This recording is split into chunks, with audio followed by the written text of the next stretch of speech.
Good morning dear students, सभी का स्वागत है आपके अपने चैनल क्लास नोट्स और एक और चैनल इंग्लिश विद प्रशांत पे। तो आपको पता है ना, इस जो मॉक टेस्ट चल रहा था जिसका नाम दिया गया था हीरो से सुपर हीरो, और आते हैं अपने पहले क्वेश्चन पर।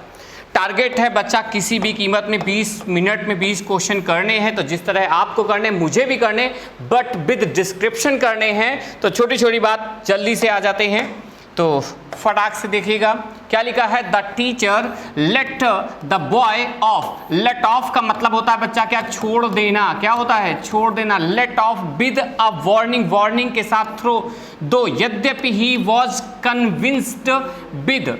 अब बच्चा याद रखना, कन्विंस्ड विद मतलब क्या है, अपराधी की श्रेणी में बात की जा रही है। तो यहां पर आप विद नहीं आएगा, क्या आएगा, टू आएगा, या एक और वर्ड आ सकता है, आप ऑफ का प्रयोग कर सकते हैं, लेकिन विद कैसा है, गलत। इसी तरह गिल्टी हो तो भी ऑफ। इसी तरह आ जाओगे आप कल्प्रिट, ठीक है ना, कल्प्रिट आ जाए तो भी आप क्या लगाएंगे, ऑफ का प्रयोग करेंगे। क्लियर। चलिए बढ़ते हम लोग अगले क्वेश्चन पर। क्या कह रहा है, अ फिलेंडरर। देखिए बच्चा यहां पर छोटी सी बात क्या है, फिलेन एक रूट वर्ड है, इसका मतलब प्रेम होता है।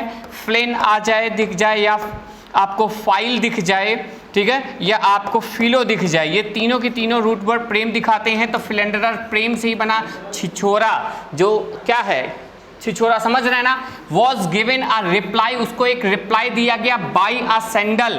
अब ध्यान रखने वाली बात क्या है, आपको कोई भी काम, ठीक है, निर्जीव नाउन हो, ठीक है, नाउन कैसी हो, निर्जीव हो, ठीक है, या इनएक्टिव हो, ठीक है, तो आप उसके साथ बाई न लगा करके किसका प्रयोग करते हैं, विद का। और अगर एक्टिव आ जाए, ठीक है ना, अगर आपका एक्टिव आ जाए तो आप क्या लगाएंगे, विद, ठीक है। चलिए एक्टिव है सॉरी, तो आप लगाएंगे बाई, और इनएक्टिव है तो बाई की जगह क्या लगाएंगे, विद। और अगर जीरंड आ जाए, जैसे हमने बोल दिया आई ओपेंड अ कैन, ठीक है ना, बहुत अच्छा सेंटेंस है, ध्यान है, बाई आ ओपनर, तो ये आपका बाई गलत है, ठीक है, ये क्या है, बाई गलत है। लेकिन अगर हम लिख देते क्या, बाई, ठीक है, यूजिंग आ ओपनर, ठीक है ना, तो अब याद रखना ये बाई बिल्कुल करेक्ट। यहां पर बाई की जगह विद लिखना पड़ेगा, जबकि यहां पर बाई कैसा है, बिल्कुल करेक्ट, ठीक है। ये दोनों क्वेश्चन आपसे पूछे गए हैं। बढ़ते हैं हम लोग आगे। अगला क्वेश्चन, थर्ड क्वेश्चन था, ही बोस्ट ऑफ। बोस्ट मतलब सिनोनिम किसका है, ब्रैग का है। ब्रैग मतलब डींगे मारना, बोस्ट का मतलब डींगे मारना। ब्रैग के बाद में भी ऑफ आता है, और किसके, बोस्ट के बाद में भी क्या आता है, ऑफ आता है। तो आपको समझ में आया, दोनों के बाद ऑफ चलता है। अगली बात क्या कह रहा है, having visited Europe many times, मतलब वो बड़ी बड़ी बातें मार रहा है, डींगे मार रहा है कि वो यूरोप को कई बार घूम चुका है। But he can neither speak English, वो ना तो स्पीक इंग्लिश को बोल सकता है, nor he can speak French. ध्यान याद रखना है बच्चों, कभी भी आ जाए नाइदर, ठीक है, नॉर, या आपका आ जाए आइदर और, ये समान को जोड़ते हैं। तो दो एक्शन है, दो एक्शन जोड़े जा रहे हैं, स्पीक कोई दिक्कत नहीं, बहुत अच्छा। लेकिन इनका ये तभी होगा जब कोई ना कोई सब्जेक्ट कॉमन दिखा रहा है। अब यहां पर भी सब्जेक्ट कौन सा ही, यहां पर भी ही। जब कॉमन ही है बच्चा तो क्या दो बार प्रयोग करेंगे। क्लियर ना। एक ट्रिक समझ लो, तो नाइदर के बाद देखिए वर्ब, तो नॉर के बाद में भी बच्चा वर्ब होनी चाहिए थी, ही कैन की जरूरत नहीं है। ये सरल ट्रिक है, लेकिन कई बार इसका फंस जाओगे, तो हम इसका सोल्यूशन बताएंगे जब फंसेंगे। अभी बात करते हैं, क्वेश्चन अगला था आपका फिलर्स का है। क्या लिखा है, एप्रोप्रिएट फिलर में नथिंग बट, ठीक है, बुक्स। अब यहां पर दो बातें समझनी जरूरी हैं।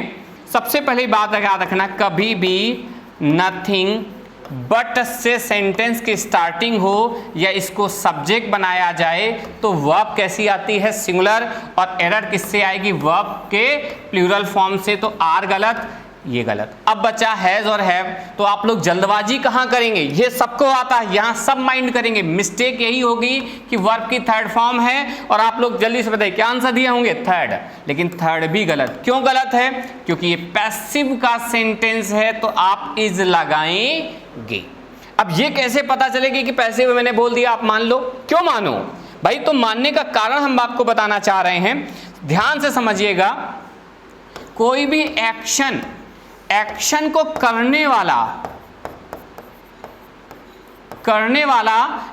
करने वाला अगर सब्जेक्ट एक्शन से पहले है तो एक्टिव, और ठीक है, जिस पर काम किया जा रहा है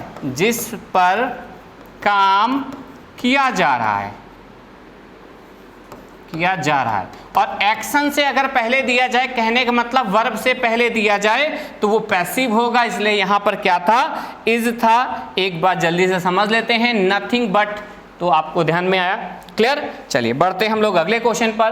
क्या कह रहा है, फिर अप्रोप्रिएट फिर डोंट बिलीव। चलिए हम एक छोटी सी लाइन आपको याद दिला दें, बिलीव मी बोला कि नहीं बोला, मी पर्सन है कि नहीं है, तो जब यहां प्रेपोजिशन आपने नहीं लगाई, इसका मतलब यहां भी प्रेपोजिशन नहीं आएगी। एज गलत, ऑन गलत, एट गलत, ऑप्शन कौन सा, फोर्थ। विद इन सेकेंड आपको क्वेश्चन करना है। लेकिन अगर हम यही बात धर्म में बात कर दें, जैसे आई बिलीव इन हिंदुइज्म, मुझे हिंदू धर्म में आदर है, तो आप क्या लगाएंगे, तब आपका इन लगता है। ठीक है, चलिए अगली बात क्या कह रहा है, पास्ट फॉर्म ऑफ शू। तो चलिए अब छोटी सी बात समझिए, शू कोई वर्ड नहीं है, शू मतलब होता ही नहीं, कुछ गलत है। हाँ, शू हो सकता है किस केस में, वर्ब केस में। नाउन में क्या होता है हमेशा शूज, क्योंकि ये प्लूरल है। आ जाओगे शो, क्या लिखा है, शॉडी, कुछ बनेगा नहीं। एक और बात, शो एज अ वर्ब, जूता पहनना वर्ब काम करेगा, तो इसकी सेकेंड फॉर्म बच्चा कौन सी होती है, शोड होती है। बात समझ में आई, तो ऑप्शन कौन सा लगाएंगे, फोर्थ ऑप्शन आप लगाएंगे। करतार का क्वेश्चन है, करतार की सेट में दिया गया था। अगली बात करते हैं, ही किल्ड 2 birds। अब यहां आ जाओगे, 2 birds लिखा है ना आपको, तो आपको ध्यान क्या रखना है, अभी भी आ जाइए 1 shot। तो आज जैसे ही आपने क्वेश्चन को पढ़ेंगे तो आप लोग क्या लगाएंगे, विद, क्योंकि अभी मैंने बताया था कि निर्जीव हो, ठीक है ना, तो निर्जीव से पहले किसका प्रयोग, विद का प्रयोग आता है। अगला क्वेश्चन क्या कह रहा है, पंक्चुएशन है, पंक्चुएशन की तरफ ध्यान से समझिए। सी वॉज एन इंडियन, वो एक इंडियन है, ही इज फ्रेंच। छोटी सी बात बच्चा, कॉमा हम लगाते हैं 2 सेंटेंस को जोड़ने के लिए जब क्या हो, समान। जैसे he is good and intelligent, वो अच्छा भी है, इंटेलिजेंट, कॉमा। अब समझिए, ही इज गुड, वो अच्छा है, ठीक है, ही इज गुड, माइजर। अब देखो कहीं ना कहीं कंट्रास्ट है, एक ही व्यक्ति के 2 गुणों, कंट्रास्ट गुण की बात हो रही होती है, तो आपको लगाएंगे क्या, सेमी कॉलन। क्या बोलते हैं इसको, सेमी कॉलन। मतलब एक ही व्यक्ति को, तो इसको बोलते हैं समथिंग, सॉरी, हम लोग क्या लगाएंगे, सेमी कॉलन। और कॉलन का प्रयोग समझ रहे ना, इसका हम तब प्रयोग करते हैं जब पूर्णता अलग हो। अब कैसे, आप लोग 5:30 लिखते हैं, तो अब ये कॉलन क्यों लगाया जाता है, आज समझो, क्योंकि ये 5 घंटे हैं 30 मिनट हैं, 5 घंटे, दोनों अलग अलग बात। इसी तरह रेशियो में कॉलन का प्रयोग किया जाता है, तो क्यों किया जाता है वो भी समझे, क्योंकि आर रेशियो पी, आर और पी का बताया जा रहा, मतलब ये दोनों अलग अलग थे। आपको कॉलन समझ में आया। यहाँ एक ही व्यक्ति का गुण है लेकिन दोनों अलग अलग हैं, या समथिंग अलग अलग बात की जा रही, तो आपको सेमी कॉलन लगेगा। तो पहला ऑप्शन गलत, दूसरा गलत। अब आ जाओगे यहाँ, सेमी कॉलन के बाद में ही आ रहा है। अब ध्यान से देखो, यहाँ बच्चा वर्ब को कॉमन उठाया गया, इसलिए कॉमा की भी जरूरत है। ऑप्शन कौन सा आएगा, फोर्थ। बहुत अच्छा क्वेश्चन है, यूजुअली हम लोग गलती कर देते हैं।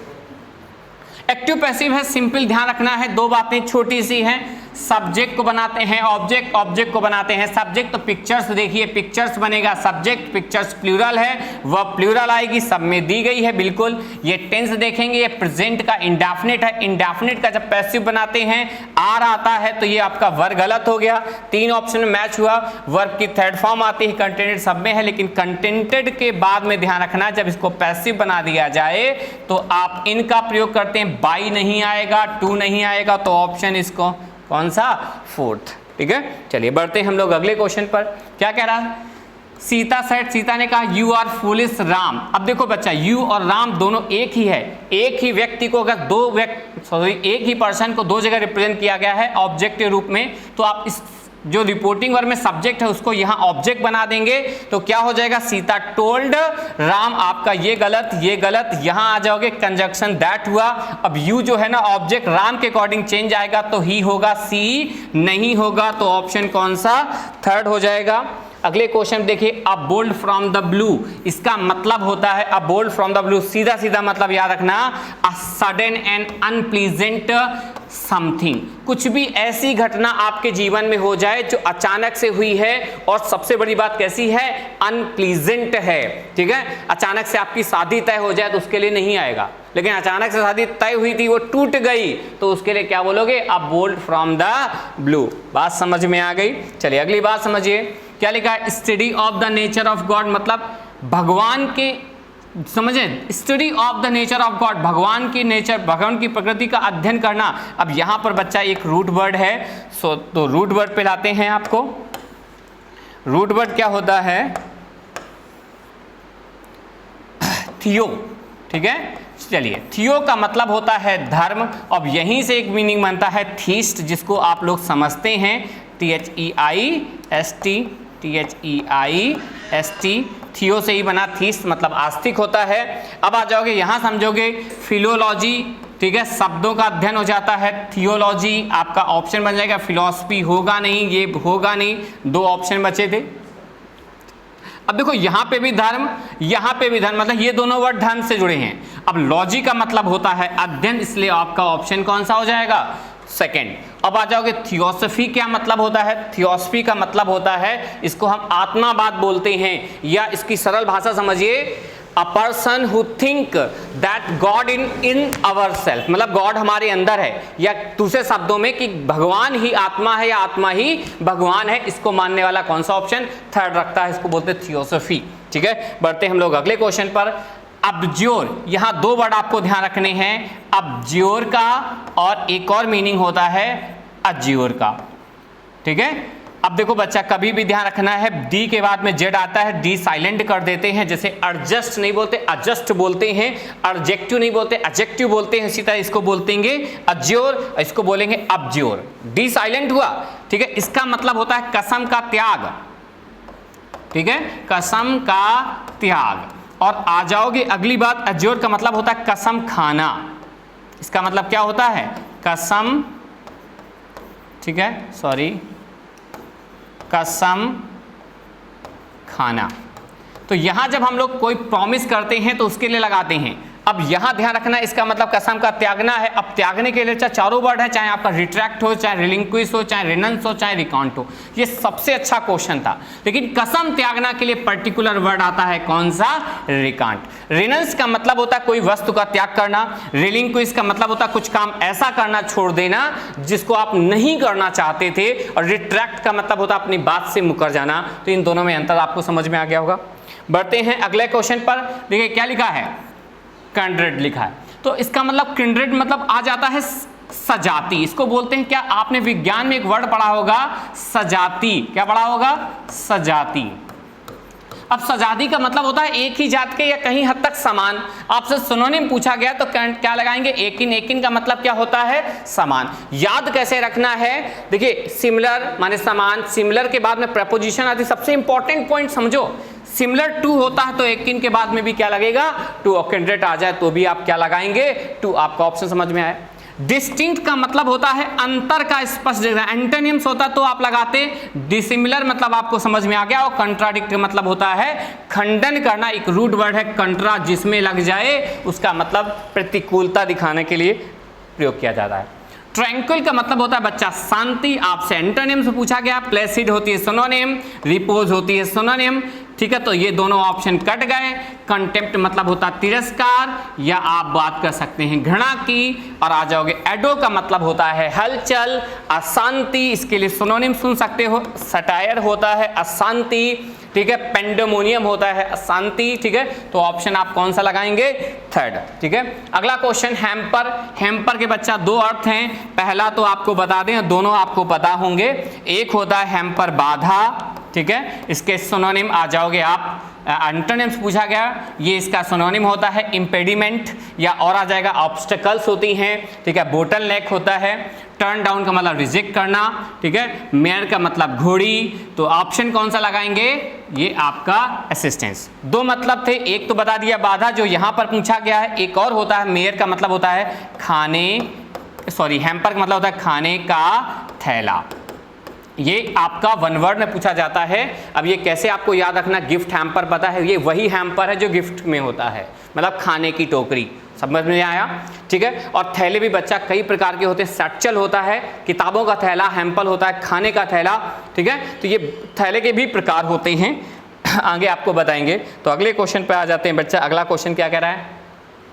अगला क्वेश्चन पैसेज का है, तो थोड़ा सा समझ लें और करना कैसे वो भी समझिएगा बच्चा। समय बहुत कम होता है तो समय के हिसाब से देखना है आपको। लस्टरलेस आपसे पूछा गया क्या from the passage lustreless inning mean, तो जल्दी से आप लोग जैसे देखेंगे तो आपको दिख जाएगा, लेकिन आपको ऐसे करोगे तो बच्चा डैम श्योर फंसोगे। करना कैसे है, आप क्वेश्चन समझिए। From the passage lustreless inning का मतलब क्या है, आपको जब पैसेज रफली देखोगे फटाक से क्वेश्चन दिखेगा। आते हैं नेक्स्ट क्वेश्चन पर। From the Flaney as interpreted from the passage was, मतलब इस पैसेज में ये क्या है, ये क्या प्रतीत कर रहा है, ये इसका मतलब है। तो क्या वो एक्टर हैं या एक्ट्रेस हैं, ये अगला क्वेश्चन था। आगे आ जाओगे, क्या कह रहा है? ऑल द 53 मूवीज, ठीक है, Ronald Reagan was, Ronald Reagan क्या हैं, क्या चीज दिखानी जा रही 53 मूवीज में, ये इनकी 50 जो 53 मूवी हैं वो कैसी थी, ये आपसे पूछ रहा है। और अगला क्वेश्चन है the author consider MG. Ramachandran better than, मतलब ऑथर का मानना कि जो मानता है क्या रामचंद्रन जो है वो कैसे उनसे बेटर हैं, ये 4 बातें इसमें लिखी गई थी। तो आपको ध्यान कैसे रखना, पहले क्वेश्चन माइंड करोगे। अब आ जाओ पैसेज पे, जल्दी से समझिए क्या कह रहा है passage. When Ronald Reagan became the president of United States of a long, मतलब काफी लंबे समय बाद जब वो प्रेसिडेंट बने, कौन से? Ronald Reagan. But lustreless inning, लेकिन उनकी लस्टरलेस इनिंग का मतलब यहाँ क्या आ रहा है? बट लगाना। तो इधर देखो क्या है, वो बता रहा है, क्या बता रहा है आपसे? अच्छी चीजें बता रहा है, एडजेक्टिव बता रहा है, बट यहाँ पर देखिए खिलाफत लगी तो इसका मतलब निगेटिव मीनिंग है, निगेटिव मीनिंग है लस्टरलेस, ठीक है। ये ऑप्शन हमको दिखे नहीं मिलेगा, कोई बात नहीं, हम लोग समझेंगे, ठीक है। तो एक बार आ जाते हैं हम लोग उसी क्वेश्चन पर। लस्टरलेस क्या दिखा रहा, एफर्टलेस या चार्मलेस? बिल्कुल सही, क्या उनसी मीनिंग? चार्मलेस आ गया। अगला क्वेश्चन समझते हैं क्या कह रहा है, वो क्या है इस पैसेज में बात की जा रही। देखिए आगे पढ़ोगे, innings as the Hollywood actor, Hollywood actor की बात की जा रही, जाहिर सी बात है। अगला एक और क्या कह रहा है, many in the icon movie star turn chief minister इधर देखिए south Indian drew comparison between him and the Tamil icon movie star turn minister MG. Ramachandran that was not right the simple reason, मतलब रामचंद्रन से इनकी तुलना की जा रही है लेकिन वो उचित नहीं, क्यों नहीं उचित है, क्या कह रहा है? देखिए Reagan was not as successful as MGR. MGR. मतलब एम.जी. रामचंद्रन जितने सक्सेसफुल नहीं थे उतने नहीं थे, जितने सक्सेसफुल रामचंद्रन हुए उतने वो नहीं हुए, क्यों नहीं हुए? आगे कह रहा है बिगन एक्टर इन 53 मूवी में, ये भी क्वेश्चन है आपको ध्यान रखना है। Between the 1937 and 1964 most of them of the varying gems, ठीक है, ऑलमोस्ट फॉरगेटन, जो उनकी जो वेरिंग थी ना वो ऑलमोस्ट फॉरगेटन, भुलाई जा चुकी थी। इनडीड वास्तव में क्रिटिक, ठीक है। तो अब यहां पर बात चल रही है, क्या कह रहा है देखिए, एज द बी मूवीज, क्या लिखा है? Earl Phelan. अब एक्टर यहां पे भी है तो सिंपल सा ऑप्शन कौन सा आएगा? फर्स्ट। और अगला क्वेश्चन है 20 नंबर पे, देखिए क्या कह रहा है, रेगन वर 50 टाइप वो क्या थी? देखिए यहां सीधा से लिखा वेरिंग, वेरिंग मतलब होता है विविध। अब विविध पे चाहोगे क्या लगाओगे आप लोग? Second option, different types. और लास्ट क्वेश्चन क्या कह रहा है, एम.जी. रामचंद्रन कंसीडर क्यों माने जाए वो बेटर कहने गए, तो इसके लिए लिखा हुआ he was the chief minister, बिल्कुल नहीं। अगला MG. Actor was an actor turned politician, तो ये तो दोनों हुए थे, फिर बेटर कैसे हैं? MG. Actor was not as actor turned politician, ठीक है, ये भी बात बिल्कुल गलत है। अगली बात क्या कह रहा है, was more successful than an as a actor, मतलब एज अ एक्टर वो ज्यादा सक्सेसफुल है, ये आपका यहाँ दिखाया गया है। तो आपका ऑप्शन कौन सा हो जाएगा? फोर्थ। तो विद इन टाइम आपको समझ में आया, ठीक है, चलिए बाय बाय। तो जल्दी से एक काम कीजिए, फटाफट चैनल को सब्सक्राइब कीजिए, वीडियो को लाइक कीजिए। विद इन टाइम आपको कैसे क्वेश्चन करना है यही आपको तरीका मैं बार बार बताऊंगा, ठीक है। चलिए कीप इट वॉचिंग।